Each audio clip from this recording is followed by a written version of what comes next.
We are going to propose a responsible work plan, fewer than 338 people in the House of Commons, a representation from each caucus that will respect public health directives, but allow members of Parliament to do their job. As provinces start to lift restrictions, we believe the case for Parliament returning to a responsible work plan is just as reasonable now as it was back in April, and the arguments against it are even weaker today. We believe that Justin Trudeau should return to Parliament, be held to account in Parliament, where the representatives of the Canadian people can hold him to account. So I don't believe that anybody believes that virtual sittings are a replacement for in-person sittings. We've always said that virtual sittings can be used to augment, to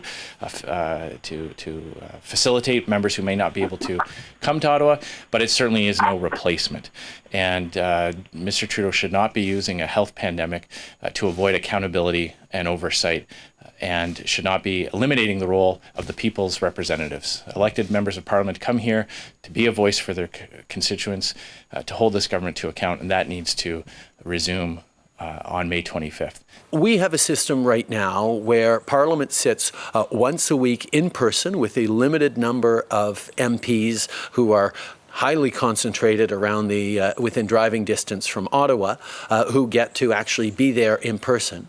But 2 more virtual sessions every week where MPs from every corner of the country get to represent the concerns of their communities.